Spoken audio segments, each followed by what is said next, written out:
में उनको 5% पे रखा जाए। ज्यादा लोग इस्तेमाल करते हैं, फिर 12% और फिर 18 और फिर जो जिनको आप सिन गुड्स बोलते हैं या डीमेरिट गुड्स बोलते हैं उनको 28%।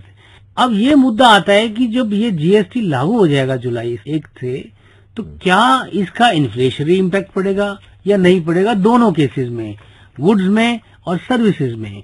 फाइनेंस मिनिस्टर कह रहे हैं कि नेट जो है इससे लोगों को फायदा होगा। आपको क्या लगता है? फाइनेंस मिनिस्टर का अपनी जगह कहना एकदम उचित है। जो जीएसटी परिषद है उसने एक बहुत बैलेंस काम किया है, क्योंकि सब पूरी 32 लोगों के रिप्रेजेंटेशन से डिफरेंट पार्टी से आते हैं। कांग्रेस वाले भी हैं उसमें, आम आदमी पार्टी वाले भी हैं, बीजेपी वाले भी हैं, सबको वो रिप्रेजेंटेशन वहां पर है और सबकी कंसेंसस से, क्योंकि सबने एक मत से इन रेट्स को तय किया, तो काफी हद तक जनता के हितों को ध्यान में रखा गया। इन्फ्लेशन होगा या नहीं होगा ये तो बहुत सारी चीजों पर निर्भर करता है। खाली जीएसटी से इन्फ्लेशन नहीं होता है, ये इन्फ्लेशन होता है डिमांड एंड सप्लाई से और या फिर मनी सप्लाई से। इसमें जीएसटी का रोल मेरे को लगता है कि नहीं होगा। जीएसटी जिस हिसाब से बनाया गया है, सरकार ने ऐसी कोशिश बहुत अच्छे से की है, कहीं पर भी टैक्स का भार ज्यादा ना हो। कम से कम टैक्स की वजह से जो महंगाई पे असर पड़ सकता है, तो जैसे आपने कहा कि परिषद ने ये ध्यान रखा, और ये इसमें सबसे बड़ी अहम बात यह है कि इसमें political consensus across the spectrum सब पार्टियों में ये बनी कि स्टेट्स का रेवेन्यू पे भी बुरा असर ना पड़े और आम आदमी को फायदा हो। अल्टीमेटली फायदा नहीं होगा तो फिर आप अच्छी स्कीम को कैसे लागू? तो ऐसा लग रहा है कि जिस हिसाब से सरकार ने सुचारू रूप से एक देश एक कर की व्यवस्था का ऐलान किया है और जिस हिसाब से इतना बढ़िया कानून सरकार ने बना के पेश किया है, देश में जो सप्लाई ऑफ गुड्स और सर्विसेज है, दोनों को ही, सामान की भी और सेवाओं की भी, दोनों की जो सप्लाई है वो एक तरीके से बहुत सुचारू रूप से चलेगी। और सुचारू रूप से चलेगी तो इसका कहीं भी जहां भी ब्लॉकेड है, जिसकी वजह से कस्टमर को, आम उपभोक्ता को कई बार नुकसान हो जाता था, भाई यहाँ पर प्याज रुक गया या पहुंचने में बहुत समय लग रहा है, वो व्यवधानों को हटाने की जो योजना इस करने बनाई है, उससे चीजें और उनका जो भार है वो हल्की कम हो जाएगा, क्योंकि कॉस्ट कम होगी। तो इसीलिए हमें ऐसा लगता है कि आम व्यापारी को जब यहां से श्रीनगर माल भेजना या दिल्ली से केरल माल भेजना या केरल से महाराष्ट्र माल भेजना आसान हो जाएगा, रास्ते में जगह जगह उसे नहीं रोका जाएगा, तो उससे भी देश में एक सप्लाई बढ़ेगी ठीक से। और सप्लाई अगर ठीक से बढ़ जाएगी, एक जगह इकट्ठा नहीं होगा माल, जहां जरूरत है वहां आराम से बहुत जल्दी से पहुंच सकेगा, तो उसका बहुत ज्यादा असर पड़ेगा आम उपभोक्ता के। अगर हम ये पहले गुड्स को देखें और फिर सर्विसेज को देखें, गुड्स में जो इस पे कल चर्चा हुई थी काउंसिल की और रेट्स भी अनाउंस कर दिए गए हैं, उसमें ये अनाउंसमेंट हुई है कि तकरीबन 81% जो सामान है उसका रेट 18 या 18 से कम परसेंट पे होगा। अब ये जो जीएसटी की खासियत ये है कि इसमें काफी सारे टैक्स जो हैं वो सबस्यूम हो जाते हैं। सबस्यूम के माने अलग से लें, जैसे वो ऑक्ट्रा है, चुंगी है और आपका एंटरटेनमेंट टैक्स है, अगर उसमें सर्विसेज में आते हो, गुड्स में दुनिया भर के लोकल टैक्सेस हैं, स्टेट टैक्सेस हैं, सबसे बड़ा टैक्स जो है सेल्स टैक्स, एक्साइज को कंबाइन कर दिया। जो 18% का रेट है या उससे नीचे के रेट है, मुझे ऐसा लगता है आम आदमी के बजट का 95 से लेकर 98% तक उसी में कवर होगा।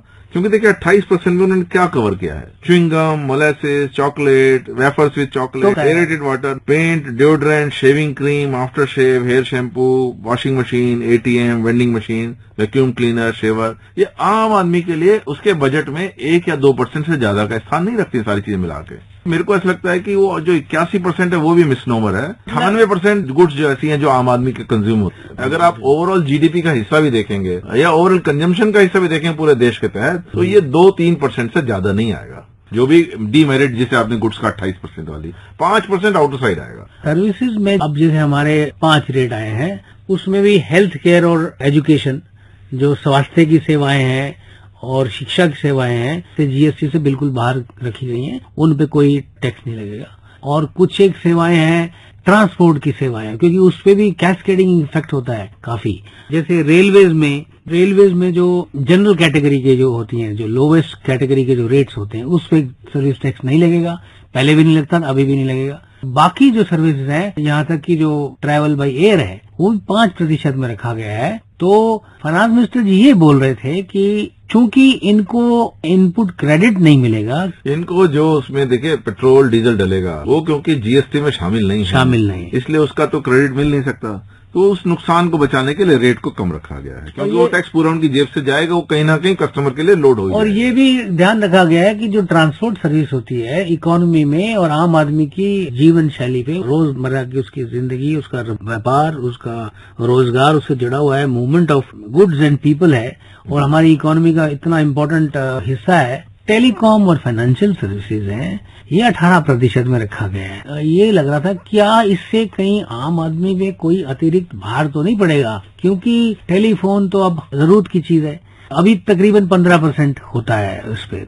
टेलीकॉम कंपनियों को अपना खर्चा घटाना चाहिए। क्यों घटाना चाहिए? उसकी एक वजह है। टैक्स लगा 18% मान लिया, लेकिन उनको जो इनपुट क्रेडिट पहले वैट का नहीं मिलता था, पहले उन्हें इनपुट क्रेडिट सिर्फ मिलता था या तो एक्साइज ड्यूटी का मिलता था या फिर उन्हें सर्विस का मिलता था। तो जो भी वो इक्विपमेंट खरीदते थे उनके ऊपर जो वैल्यू एडेड टैक्स, जो सेल टैक्स के एवज में आया था, वो लगता था, उसका क्रेडिट उन्हें डिडक्शन नहीं मिलता था। तो एक तरीके से उनकी कॉस्ट में चला जाता था, क्योंकि वो वैट का भी अब क्रेडिट एक तरीके जीएसटी के स्वरूप में उनको मिलेगा, तो उनकी कॉस्ट कम हो जाएगी। तो 18% चार्ज होने के बावजूद तो नेट सर्विस पे कोई आम आदमी की उसकी रेट्स पे फर्क नहीं पड़ना। मेरे को लगता है गिरना चाहिए, उनका रेट गिरना नहीं चाहिए। फाइनेंशियल सर्विस में भी यही, फाइनेंशियल सर्विस में घटना चाहिए, और गुड्स में भी ओवरऑल जो इनपुट क्रेडिट का कॉन्सेप्ट है, आप इसका क्या प्रावधान है लॉ में कि इनपुट क्रेडिट आपने डीलर ने लिया, आगे पास ऑन किया कि नहीं किया? पास ऑन तो ऑटोमेटिक है। देखिए, अगर आपने 100 रुपए की कोई चीज खरीदी, आपने उस पर 10 रुपए टैक्स लगाया, उस सामने वाले ने 110 रुपए आपके पास आया, और अगर आपने वही चीज मान लिया 150 रुपए की बेची, तो 150 रुपए आपने 10% टैक्स लगाया, तो 15 रुपए टैक्स लगाया, तो आपने सरकार को 15 रुपए देने, उसमें से 10 रुपए पीछे के एडजस्ट हो गए। जो पीछे के एडजस्ट हुए तो वो ईमानदारी से डीलर जो है कंज्यूमर को देगा, ये एक बहुत बड़ा शंका का मुद्दा है। कंज्यूमर को ऑटोमेटिकली मिलेगा। और एक क्लॉज है जिसको एंटी प्रॉफिटिंग क्लॉज बोलते हैं, वो अलग चीज है, वो इसमें नहीं, इसमें एग्जाम्पल में नहीं आएगा। उस एग्जाम्पल में आएगा जैसे वैट का क्रेडिट पहले नहीं मिलता था मेरे को, अब मिलने लगेगा तो बेनिफिट होगा। हमारा नियम है कि हम इसको इनपुट क्रेडिट में वैट का नहीं मिलता, ना कंप्यूटर का मिलता, ना फिर एसी का मिलता, ना और भी हमारे यहाँ फर्नीचर फिक्चर यूज करते हैं, स्टेशनरी यूज करते हैं, उसका नहीं मिलता। अब मिलेगा, अब वो मिलेगा तो हमारी सर्विसेज सस्ती हो जाएंगी। मंत्री जी ये बोल रहे थे कि कानून में भी प्रावधान है, हम एनफोर्स भी कर सकते हैं और डीलर को बिल्कुल पास ऑन करना चाहिए। मैं वित्त मंत्री को बधाई दूंगा, बहुत अच्छा उन्होंने सोचा समझा ये रेट स्ट्रक्चर निकाला है। ये जो अच्छा काम किया गया है, इसका जो चैलेंज रहेगा वो रहेगा इम्प्लीमेंटेशन का। 1.25 महीना रह गया इसकी रोल आउट को, और 1.25 महीना के अंदर अब इंडस्ट्री को अपने लेवल पे तैयारी करनी है, स्टेट गवर्नमेंट्स को तैयारी करनी है, टैक्स अथॉरिटीज को तैयारी करनी है। उम्मीद करते हैं कि ये जो स्कीम है जीएसटी की बहुत अपने आप में सफल रहेगी। धन्यवाद। सामयिकी में अभी आप सुन रहे थे जीएसटी परिषद के हाल में लिए गए फैसलों पर चर्चा। इसमें भाग ले रहे थे वित्त विशेषज्ञ विनोद जैन और वरिष्ठ पत्रकार प्रकाश चावला। ये कार्यक्रम आकाशवाणी के समाचार सेवा प्रभाग द्वारा प्रस्तुत किया गया। इस कार्यक्रम के संबंध में अपनी प्रतिक्रिया आप हमें ईमेल कर सकते हैं। पता है airnsdtalks@gmail.com। ये कार्यक्रम फिर से सुनने के लिए लॉग ऑन करें हमारी वेबसाइट news on air.nic.in।